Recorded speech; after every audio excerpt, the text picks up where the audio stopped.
What's up, everybody? It's Jason McLaren with the Leadership Loading Podcast. And today we're talking about building resilience teams. And this is very important because the team resilience in today's fast paced world can very easily affect your team, and they can take it as a negative if it's not implemented correctly. So we want to make sure that our teams are going to adapt to the challenges and maintain that high performance that we want them to maintain. So we're going to talk about some strategies that we're going to explore for building resilient teams and go from there. Resilience is the ability to recover from difficulties. So, as I said, we're in a fast paced world right now. We got a lot going on. So, we need to be able to recover from the difficulties that we interact with on a day to day basis.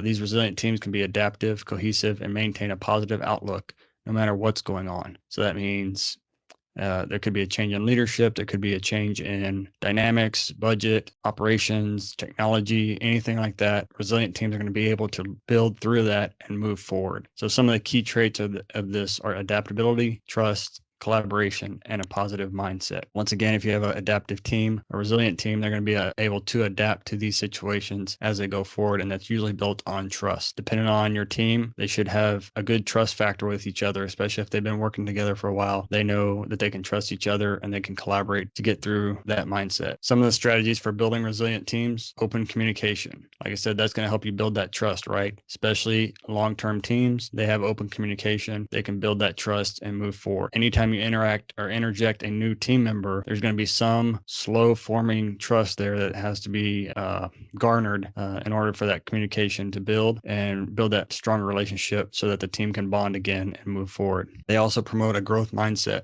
They see challenges up as opportunities. As I said, in the fast-paced growing world we're in today, there's always new things happening, right? New technology, AI is out there right now, so we got a lot going on. So they're going to use this as a positive instead of a negative, and they're going to try to use these tools to grow themselves and become more resilient.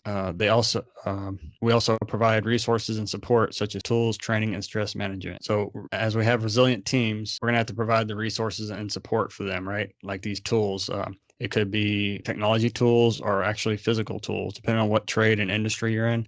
You may need to provide them with different sets of tools or newer tools and training, and then also stress management. All jobs have some kind of stress, right? So we need to be there for our teams as leaders. We need to be there and provide that stress relief. Give them, if it's PTO or some kind of day off, they need to have that so they can manage their stress levels. And then also having a resource for them to vent. If it's open door policy or some kind of feedback mechanism that you use, giving that to them so they can relieve their stress. And then leading by example. Obviously, being a leader is all about leading by example.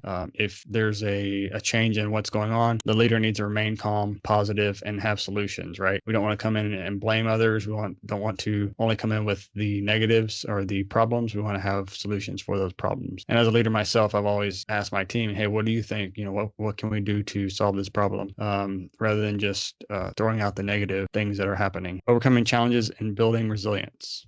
So the next thing is overcoming challenges and building resilience. Like I said, there's resilience to change. Make sure that you're involving your team and decision making. Anytime there's new procedures or processes, you want to involve your team and have them look at what's going on. That way you can get a frontline perspective on that change and make sure that this is not just a top-down mandate, but something that they feel involved in. If there's a lack of trust, we want to encourage transparency and regular check-ins. So if there's some reason that the trust in your team has been broken, you want to make sure that everybody's talking to each other and that we're checking in. You may need to increase your check-ins. Maybe as a leader, you're not with your team every day. Maybe they're out in different parts of the city or your jurisdiction, wherever you work. You may need to up those from monthly to weekly for a little while and rebuild that trust. Once again, maintaining stress, promoting work-life balance, and providing support. So promoting work-life balance, right? People sign on, they know that they're going to be working a certain amount of time. So we want to make sure that they are given that time. If they're supposed to work 40 hours a week, let them work their 40 hours a week and then let them be off. If they're going to have to work extra, you want to work that and build that out as needed and make sure that, one person is not working more hours than everyone else and they are always the one that's working extra, right? We want to balance that between the team, having a schedule where people know, okay, I'm the next one on the line that's going to have to do overtime. And so it provides that support for them. So yeah, resilient teams thrive in challenging environments. We're entering a football season right now, so you'll see a lot of these elements come out to play. There's challenging environments, so just encourage your teams to use these strategies so that you can excel in the future. And we'll catch you on the next one. There are thousands of leadership and management podcasts to choose from. We're glad you chose the Leadership Loading Podcast, a Go Heroes production. If you'd like to support Go Heroes Inc., visit www.goheroes.org. And with that, it's time to wrap up today's show. Thank you so much for listening. We sincerely hope you liked it. Don't forget to like, subscribe, and share this podcast with your family and friends. Let's all grow together. Thanks for listening to the Leadership Loading